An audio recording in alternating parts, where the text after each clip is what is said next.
Hello বন্ধুরা, নমস্কার, আদাব, আসসালামু আলাইকুম। উত্তম রিয়াকশনের আরেকটি রিয়াকশন ভিডিওতে আপনাদের সবাইকে স্বাগতম। আমি উত্তম আছি আপনাদের সাথে। বন্ধুরা, আজকের যে ভিডিওটি সেটা ভীষণ ইন্টারেস্টিং একটি ভিডিও। আমি আজ সেই সব বন্ধুদের কচু পড়া দিতে এসেছি যারা ভারতকে ভুয়া বলেছিল, যারা ভারতকে চোর বলেছিল, যারা বলেছিল যে ভারতীয়দের কেউ দেখতে পারে না। আর সেই মামনিকে, যে মামনি কলা বাগানে খেলতে পছন্দ করে, কলা নিতে খুব পছন্দ করে, এখন কাঁচা কলা কি পাকা কলা সেটা কিন্তু জানি না, তবে মামনি খুব পছন্দ করে কলা বাগানে খেলতে। তো সেই মামনিকে আজ কড়া করে একটা জবাব দেওয়ার জন্য এই ভিডিওটি তৈরি করা হচ্ছে। বন্ধুরা, আপনারা যদি চ্যানেলে নতুন হয়ে থাকেন আর চ্যানেলটি এখনো পর্যন্ত যদি সাবস্ক্রাইব না করে থাকেন, তাহলে রিকোয়েস্ট করব চ্যানেলটি সাবস্ক্রাইব করে আমার পাশেই থাকার জন্য, বেল আইকন অন করে অল করে রাখবেন পরবর্তী ভিডিও নোটিফিকেশন পাওয়ার জন্য। অলরেডি যেসব বন্ধুরা চ্যানেলটি সাবস্ক্রাইব করে আমাকে সাপোর্ট করেছেন তাদের প্রতি রইল অসংখ্য ধন্যবাদ। ভিডিওটি ভালো লাগলে একটা লাইক করবেন, শেয়ার করে আপনার বন্ধুদের দেখার সুযোগ করে দিতে পারেন। কমেন্ট সেকশনে লিখে অবশ্যই জানাতে পারেন আপনারা কোন ধরনের ভিডিওতে রিয়াকশন চান। আমি চেষ্টা করব সেই ধরনের ভিডিওতে রিয়াকশন দেওয়ার। তো বন্ধুরা, বাংলাদেশের একটি ছেলে চীনে কি ফেস করেছিল, তারপর এখন জাপানে কি ফেস করছে, সেই ছেলেটির ভিডিও আমি আপনাদেরকে দেখাবো। আর সেই ছেলেটি হচ্ছে বাংলাদেশের। সে তার দেশ সম্পর্কে কি বলছে সেটা আমি আপনাদেরকে দেখাবো। বন্ধুরা, ভারত সেই সৃষ্টির শুরু থেকেই, এই ব্রহ্মাণ্ড যখন সৃষ্টি হয়েছে না, তখন থেকেই এই ভারতের সৃষ্টি। ভারতকে অন্য কোনো দেশের সহায়তায় বিশ্বের দরবারে পরিচয় করে দিতে হয় না। ভারতকে লুট করেছে প্রায় 200 বছর ইংরেজ, তবুও কিন্তু ভারতকে লুট করে শেষ করতে পারেনি। আর বাংলাদেশের সেই মামনি যে কলা বাগানে খেলতে বেশি পছন্দ করে, কলা গাছের সাথে খেলতে পছন্দ করে এবং সেই কলা গাছের ফলের সাথে খেলতে পছন্দ করে, সেই মামনির যে মূল শেকড় সেটাও কিন্তু একসময় এই ভারতের সাথেই ছিল। আজ থেকে প্রায় 75 বছর আগের কথা বলছি, আমি 1947 সালের আগের কথা বলছি। তখন কিন্তু ভারতবর্ষের একটি অংশ ছিল। আমি সেই তাদের উদ্দেশ্যেই বলছি যে ভারতকে বিশ্ব এমনিতেই চেনে। ভারতের মাহাত্ম্য বিশ্বের প্রতিটি দরবারে, প্রতিটি কণায় কণায় বিরাজমান আছে। ভারতের গুণগান বিশ্ব সেই আদি যুগ থেকে করছে আর এখনো করছে। বন্ধুরা, চলুন বাংলাদেশের সেই ছেলেটি বাংলাদেশ সম্পর্কে কি বলছে আগে সেটা শুনি, তারপরে কচু পড়া তো আমি অবশ্যই দেব।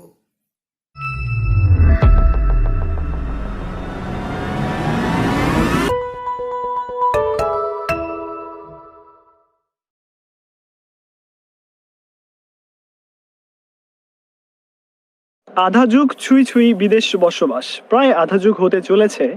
এবং আমার এই আধা যুগ বিদেশ জীবনের সব থেকে আনকমফোর্টেবল সিচুয়েশন, অথবা সব থেকে বলবো খারাপ লাগা, বা যেটা আমার কাছে অনেক বেশি রিগ্রেটের মনে হয়, সেটা হচ্ছে যে আমি যখন আমার দেশকে, বাংলাদেশকে বিদেশিদের কাছে পরিচয় করাতে যাই, যখন আমার কোনো বন্ধু হয় অথবা কোনো মানুষের সাথে আমি প্রথম কথোপকথনে যাই, তখন সে জানতে চায় বাংলাদেশ কোথায়। এটা আমার জন্য অত্যন্ত লজ্জাজনক বটে। অনেক সিচুয়েশন খুবই খুবই অস্বস্তিকর অনেক সময়, যখন আমার বাংলাদেশকে পরিচয় করিয়ে দিতে হয় অন্য একটা দেশের সহায়তায়। এক্সপ্লেইন করছি। যখন আমি বলি যে আমি বাংলাদেশ থেকে, আমি বাংলাদেশি, চায়নাতে থাকতে এটা আমি খুব ফেস করেছি, জাপানে এসে এটা খুব ফেস করতে হয়। তো যখন আমি বাংলাদেশের লোকেশন অবস্থান বলতে যাই, তখন আমাকে বলতে হয় এটা ভারতের পাশে। ইন্ডিয়ার পাশে। মানুষজন ইন্ডিয়াকে দারুণভাবে চেনে, বাংলাদেশকে সেভাবে চেনে না। এটা আমার জন্য খুব খারাপের। ব্যাপারটা এরকম নয় যে আমি ইন্ডিয়াকে হেট করি, ইন্ডিয়াকে ঘৃণা করি, ব্যাপারটা একেবারে সেরকম নয়। বাংলাদেশের সাথে ভারতের সম্পর্ক, ইন্ডিয়ার সম্পর্ক যেটা, সেটা একেবারে সৃষ্টি থেকে, বাংলাদেশের জন্ম থেকে। ভারত এবং বাংলাদেশের ইতিহাস সবসময় একসাথে চলবে। বাংলাদেশের ইতিহাস লেখা হলে সেখানে ভারত থাকবেই, এটা আপনি ভারতকে পছন্দ করেন বা না করেন। বর্তমান সময়ে ভারতের কিছু পক্ষপাতিত্ব বা ভারতের কিছু অবিচারও রয়েছে, যেরকম পানি বন্টনের ক্ষেত্রে অথবা সীমান্তে যে অন্যায়গুলো হচ্ছে, হত্যাগুলো হচ্ছে, সেই ব্যাপারগুলো নিয়ে আলোচনা হতে পারে, দ্বিপাক্ষিক বৈঠক হতে পারে, বা দ্বিপাক্ষিকভাবে এই ব্যাপারগুলোকে হয়তো সমাধান করা যেতে পারে। সেটা আমার আলোচনার বিষয় নয়। আলোচনার বিষয় হচ্ছে যে আমি যখন আমার দেশকে নিয়ে বলতে যাই, তখন আমাকে অন্য একটা দেশের সম্পর্কে বলতে হয়। আমার দেশের লোকেশন বলতে গেলে আমার সেই দেশটা সম্পর্কে বলতে হয়। এটা আমার খারাপ লাগে। আমার এরকম স্বপ্ন যে আমি যখন আমার দেশটা সম্পর্কে বলবো, বাংলাদেশে বলবো, তখন মানুষ চিনবে, মানুষ বলবে ও আচ্ছা ওখানে বাংলাদেশ। আমি তেমন একটা স্বপ্ন দেখি সবসময়। বাংলাদেশকে পরিচয় করাতে গেলে আমার যেন অন্য একটা দেশের সহায়তা নিতে না হয়। এটা আমার জন্য খুব খারাপ লাগে, এটা আমার জন্য খুব লজ্জাজনক। দেখুন, বাংলাদেশে অবস্থান করার সময় আপনি হয়তো অনেক রাজনীতিবিদ, এটা যে কোনো দলের হোক না কেন, তারা আপনাকে অনেক উন্নয়নের কথা হয়তো বলবে। হ্যাঁ, জেনুইনলি অনেক উন্নয়ন হচ্ছে, বাংলাদেশ অনেক ভালো করছে, আমাদের গার্মেন্টস সেক্টর অনেক ভালো, আমাদের ফার্মাসিউটিক্যাল অনেক ভালো, বিদেশে রপ্তানি হচ্ছে এবং আরও অনেক অনেক ব্যাপার রয়েছে। কিন্তু দিন শেষে এটা আমার জন্য অত্যন্ত খারাপ লাগা এবং অত্যন্ত লজ্জাজনক যে আমার বাংলাদেশকে পরিচয় করিয়ে দেওয়ার সময় আমাকে অন্য একটা দেশের সহায়তা নিতে হচ্ছে। মানুষজন সেভাবে চেনে না। এবং আমি যদি একটা রাফ একটা যদি পার্সেন্টেজের কথা বলি, সেটা হবে প্রায় 70% মানুষ। এবং তারা বাংলাদেশকে ওভাবে চেনে না বা লোকেশনটা তারা জানে না। এখন আপনি বলতে পারেন সে মানুষগুলো নিতান্তই অশিক্ষিত, হয়তো যে জানে না, না, তারা বিশ্ববিদ্যালয়ে পড়ুয়া, তারা ভালো ভালো জায়গাতে কাজ করছে, তারা অনেক শিক্ষিত, এমনকি অনেক পিএইচডি করছে, পোস্ট ডক্টরাল রয়েছে। সমস্যাটা আসলে কোথায়? সমস্যাটা আমি আসলে এক্স্যাক্ট ওভাবে বলতে পারবো না। আমাদের হয়তো ওরকম সফট পাওয়ার নেই, আমাদের ওরকম ইনভেনশন নেই, আমাদের ওরকম বিশ্বকে দেখানোর মতন এখনো কি সেরকম কিছু নেই যেটা বাংলাদেশের ভিতরে থাকতে আমরা খুব করে শুনি যে বাংলাদেশ খুব ভালো করছে। এটা সত্য, আমি এটা অস্বীকার করছি না, কিন্তু বিদেশে আসলে এই ব্যাপারটা আমি খুব ভালো করে জানি। এটা আপনারা যারা আমাকে শুনছেন, তারা আমাকে খুব করে রিলেট করতে পারছেন যে আমি কি বলতে চাচ্ছি বা আমার কষ্টটা আসলে কোথায়। আমি চাই বাংলাদেশকে বিশ্ব একসময় চিনবে। বাংলাদেশ বলার সাথে সাথে মানুষ বলবে ও আচ্ছা বাংলাদেশ ওখানে, বাংলাদেশ হ্যাঁ হ্যাঁ ওখানে। আমি চাই বাংলাদেশকে মানুষ এভাবে চিনুক। এটা আমার স্বপ্ন। আমি জানি না এটা কবে হবে। দেখুন, আপনি যদি কোরিয়ার কথা বলেন, আপনি এমনকি নেপালের কথা বলেন, শ্রীলঙ্কার কথা বলেন, ব্যাপারটা এরকম হয় না, কিন্তু বাংলাদেশের ক্ষেত্রে এরকম হয়। আমি এটা দেখেছি।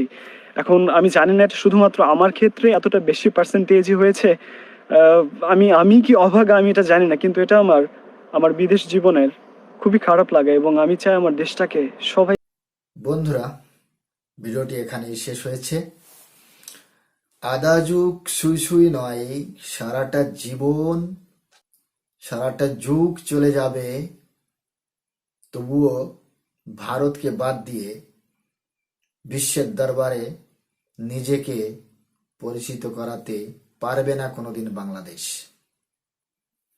কেন পারবে না? তার অবশ্যই কিছু কারণ আছে। বাংলাদেশ যতই সে স্বাধীন দেশ হোক না কেন, ভারতের সাথে বাংলাদেশের অতপ্রতভাবে জড়িয়ে আছে। আমরা দেখতে পেলাম বাংলাদেশের এই ভাইটি বাংলাদেশকে পরিচয় করে দিতে হয় ভারতের সহায়তায়, সেই কথাই তিনি বলেছেন। শুনুন, যখন একজন আর একজনকে পরিচয় দেয়, তখন তার নাম বলে, সাথে তার বাবার নামটাও বলতে হয়। যেমন আমি যদি আমার নাম বলি উত্তম, তাহলে আমার কেয়ার অফ সম্পর্কে আমার পিতার নাম বলতে হবে, না হলে আমাকে কেউ চিনবে না। কারণ তারা তো আমার পিতাকে চেনে, তারা চেনে আমার পিতাকে যে আমি অমুক জায়গায় আমার বাড়ি, আর আমার নাম হচ্ছে উত্তম, আমার পিতার নাম হচ্ছে অমুক, তো তারপরেই তারা, হ্যাঁ আচ্ছা আচ্ছা, তুমি তাহলে অমুকের ছেলে, তুমি বুঝি ওই অমুকের ছেলে, হ্যাঁ ওই গ্রামের অমুকের ছেলে, বুঝতে পেরেছি, চিনতে পেরেছি তোমাকে। বাহ, ভালোই বড় হয়েছে তো তুমি। তো বাংলাদেশ সে যতই বড় হোক না কেন, যতই সে উন্নতি করুক না কেন, কিন্তু তার বাবা সে তো ভারত, তার বাবা, তার আইডেন্টি, সে কিন্তু ভারতী।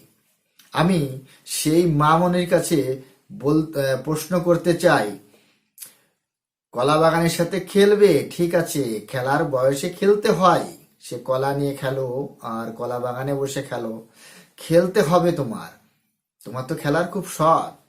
তা কথা হচ্ছে কি, বাবাকে ভুলে গেলে তোমাকে কেউ চিনবে না, সে তুমি কলা বাগানে খেলো আর যেখানে খেলো।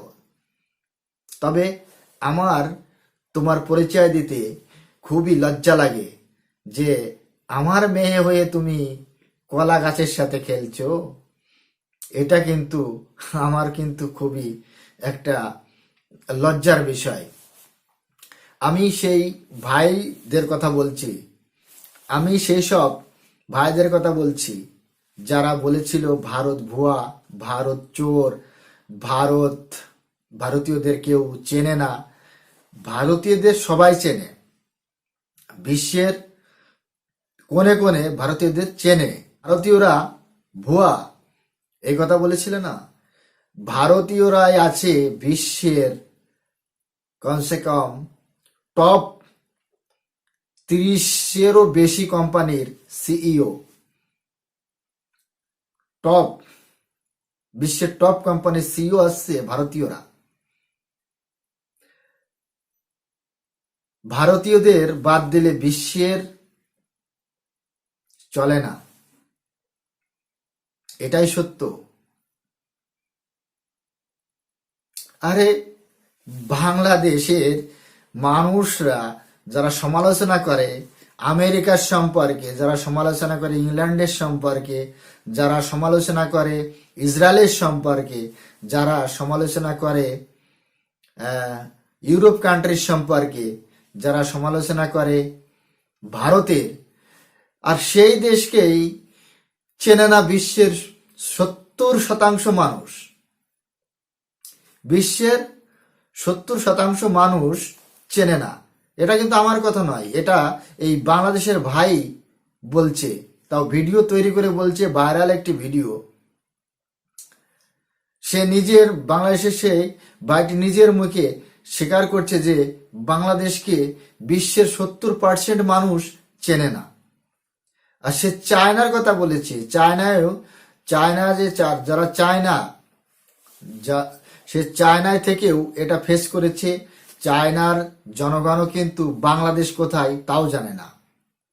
আবার চায়না কিন্তু প্রচুর পরিমাণে বাংলাদেশে ইনভেস্ট করে করেছে company, Chinese company, Chinese government, কিন্তু সেই চাইনিজ যারা জনগণ তারা কিন্তু বাংলাদেশকে চেনে না, যে বাংলাদেশ কোথায়, বিশ্বের কোন জায়গাটায় বাংলাদেশ নামে একটা দেশ আছে সেটা অবস্থান করে ম্যাপে, তাও কিন্তু তারা জানে না। ইনফ্যাক্ট জাপান যে জায়গার পয়সা নিয়ে বাংলাদেশ বড় বড় লম্বা লম্বা পা ফেলছে, হ্যাঁ বড় বড় কাহিনী লিখছে, সেই জাপানের মানুষও কিন্তু বাংলাদেশকে চেনে না। ঠিক আছে, আমার কথা নয়, এই বাংলাদেশি ভাইটি তার বেদনার কথা প্রকাশ করেছে এই ভিডিওর মাধ্যমে। থাকলো জল বন্টনের কথা, পানি বন্টনের কথা। দেখো, এটা হচ্ছে গভর্নমেন্ট টু গভর্নমেন্ট এর ব্যাপার। এখানে আমার কথায়ও কোনো কাজ হবে না, বাংলাদেশের জনগণের কথায় কোনো কাজ হবে না। আক্ষেপ শুধু দেখালেই হবে না, ঠিক আছে? কেন হচ্ছে না, কি জন্য হচ্ছে না, সেটা সরকার টু সরকারই জানে, সেটা বাংলাদেশ সরকার জানে, সেটা ভারতীয় সরকার জানে। এখানে আমি কোনো মন্তব্য করতে চাই না, তবে আশা করি একদিন না একদিন এই সমস্যার সমাধান অবশ্যই হবে। থাকলো সীমান্ত হত্যার কথা। দেখো বন্ধু, সীমান্ত হত্যা এটা কিন্তু যে ভারতের তরফ থেকেই হয় না। আমাদের বিএসএফ এমনি এমনি দাঁড়িয়ে নেই ওখানে। ভারত সরকার ভারত সরকার যে বিএসএফদের এত এত টাকা খরচ করে রেখে দিয়েছে শুধু কি মুখ দেখানোর জন্য? ভারত সরকার তার ভারতের সীমানা সুরক্ষিত করার জন্য তাদেরকে নিয়োগ দিয়ে রেখেছে। যদি বর্ডারে কোনো ইনলিগাল কার্যক্রম হয় তাহলে সেখানে গুলি চলবে। ব্যালট পেপার নিয়ে অবশ্যই ভারতে আসুন, আপনাদের গায়ে কেউ একটা ফুলের টোকাও দেবে না। কিন্তু আপনারা যদি ইনলিগাল ভাবে যদি কাঁটা তারের বেড়া কেটে ভারতে প্রবেশ করার চেষ্টা করেন বা ভারত থেকে যাওয়ার চেষ্টা করেন ইনলিগাল ভাবে, অবশ্যই গুলি খেতে হবে, অবশ্যই খেতে হবে। লিগাল ডকুমেন্টস, লিগাল পেপার নিয়ে অবশ্যই ভারতে প্রবেশ করতে পারবেন। তার একটা লিগাল প্রসেস আছে, সেটা ফলো করুন, আসুন, কোনো সমস্যা নেই। এই ভাইটি বলেছে যে ভারতকে ভালোভাবেই কিন্তু বিশ্ব চেনে, কিন্তু বাংলাদেশকে চেনে না। আমাদের এই বিশ্ব ক্রিকেট ফাইনাল ম্যাচ হারার পরে যেসব বাংলাদেশের উন্মাদ পাগল যারা গাজ্জা আর ভাং খেয়ে এসে ভারত সম্পর্কে উল্টোপাল্টা কথা বলেছিল না, তাদের উদ্দেশ্যে বলছি, তাদের উদ্দেশ্যে বলছি। আমি অন্য কোনো বাংলাদেশিদের বলছি না, আমি বলছি যারা এই ভারত বিদ্বেষী মনোভাব নিয়ে বাংলাদেশে বসবাস করছে না, তাদের উদ্দেশ্যে বলছি। তা যারা বলেছিল ভারত ভুয়া, বিশ্বের দরবারে ভারতীয়দের কেউ চেনে না, কেউ দেখতে পারে না, তাদের উদ্দেশ্যে বলছি। এই ভাইটি, এই বাংলাদেশের এই ভাইটি তার নিজের মুখে স্বীকার করেছে যে ভারতকে সবাই কিন্তু ভালোভাবেই চেনে, অতপ্রতভাবে চেনে বিশ্ব, দারুণভাবে চেনে চেনে বিশ্ব, কিন্তু বাংলাদেশকে চেনে না। দুঃখের বিষয় হচ্ছে এটাই। তোমার যে শিকড়, যে মূল শিকড়, সেটাও কিন্তু ভারতের। যতই তোমরা ভারতকে ঘৃণা করো না কেন, যতই তোমরা ভারতকে ভারত থেকে দূরে যাওয়ার চেষ্টা করো না কেন, কিন্তু ইতিহাস কোনোদিন তোমাদের ভারত থেকে দূরে যেতে দেবে না। আর বাংলাদেশে যদি প্রতিদিন ইতিহাস লেখা হয় তাহলে প্রতিদিনই ভারতের নাম লিখতে হবে ইতিহাসের পাতায়। এটাই বাস্তব, এটাই বাস্তব। কনভার্ট মুসলমান হয়ে নিজেকে বড় মুসলিম ভাবো, কমসে কম একটু গোড়ার দিকে ভেবেচিন্তে দেখো তোমার যে রুটস, তোমার যে মূল শিকড়, সেটা কোথায়? সেটাই ভারতের সাথেই। আমাদের মনে কোনো বিদ্বেষ নেই বাংলাদেশ সম্পর্কে, আমাদের মনে কোনো ঘৃণা নেই বাংলাদেশ সম্পর্কে। এই ভাইটি আরো বলেছে যে বাংলাদেশের কি আছে যে বাংলাদেশ বিশ্বের দরবারে তার নাম ফলকের মতো উজ্জ্বল করতে পারছে না। মানুষের অনেক কাজ আছে, এই বাংলাদেশিদের মতো নয় যে তারা ফালতু বসে থাকে, ফালতু এটা ওটা করতে থাকে, তা নয়। তারা কিন্তু তাদের লাইফ স্টাইল এবং জীবনের ব্যস্ততা নিয়ে বেঁচে থাকে, তোমাদের মতো সমালোচনা করে না। তোমরা যে আমেরিকা, ইংল্যান্ড, ইউরোপ, অন্যান্য দেশের যে যুদ্ধ সম্পর্কে সমালোচনা করো, কমসে কম নিজের দেশ সম্পর্কে তো একটু ভাবো, অন্য দেশের সম্পর্কে না ভেবে। কোথায় ইসরায়েলে গাজার সাথে যুদ্ধ হচ্ছে, সেখানে কতগুলো সৈন্য মারা যাচ্ছে, সব খবর বাংলাদেশের সেকেন্ড ইউটিউব চ্যানেলের যারা চ্যানেল তৈরি করেছে নিউজের, তারা সবাই বলে দিচ্ছে ওহো ইসরায়েলের এত সৈনিক মারা গেছে। আরে ভাই, কমসে কম নিজের দেশ সম্পর্কে প্রচার করো। ইসরায়েল তো মারবেই, গাজায় যারা আতঙ্কবাদী, যারা হামাস, তাদেরকে মারবে। তখন তারা তো সন্ত্রাসীদের মারার জন্য, সন্ত্রাসীদের মার খেতে হয়। যেমন কাশ্মীরে পাকিস্তান থেকে যেসব সন্ত্রাসী আসে না, তারা কিন্তু সেই বাহাত্তর নূরের কাছে পাঠানোর যে চেষ্টা, সেটা কিন্তু ভারতীয় আর্মি করে এবং পাঠিয়েও দেয় একদম পাসপোর্ট ভিসা ছাড়াই। তো ইসরায়েলি সৈনিকও হামাসদেরকে সেই 72 নূরের কাছে পাঠানোর জন্য বিনা পাসপোর্টে পাঠিয়ে দেবে। কিন্তু বাংলাদেশের এরা খেয়ে কাজ পায় না, এরা শুধু পরচর্চা করে বেড়ায়। নিজের দেশ সম্পর্কে চর্চা করো, তাতে লাভ আছে। আর ভারতের যে ভারত ভুয়া, ভারত চোর, ভারতীয়দের কেউ দেখতে পারে না। আমি কলা বাগানের সাথে খেলবো কি কলা নিয়ে খেলবো, সেটা হচ্ছে তোমাদের ব্যাপার, সেটা তোমাদের ব্যাপার। কিন্তু ভারতকে সবাই চেনে, ভারত চোর নয়, ভারত যে কি সেটা আরো বুঝতে পারবে। বন্ধুরা, আজ এই পর্যন্তই। আপনারা যদি চ্যানেলে নতুন হয়ে থাকেন তাহলে চ্যানেলটি সাবস্ক্রাইব করে আমার পাশেই থাকবেন, বেল আইকন অন করে অল করে রাখবেন পরবর্তী ভিডিও নোটিফিকেশন পাওয়ার জন্য। ভিডিওটা ভালো লাগলে একটা লাইক করবেন, শেয়ার করে আপনার বন্ধুদের দেখার সুযোগ করে দিতে পারেন। ভিডিও সম্পর্কে আপনার কি মতামত সেটা কমেন্ট সেকশন লিখে অবশ্যই জানাতে পারেন। সবাই ভালো থাকুন, সুস্থ থাকুন। দেখা হচ্ছে পরবর্তী কোনো রিয়াকশন ভিডিওতে। ততক্ষণ সবাইকে নমস্কার, জয় হিন্দ।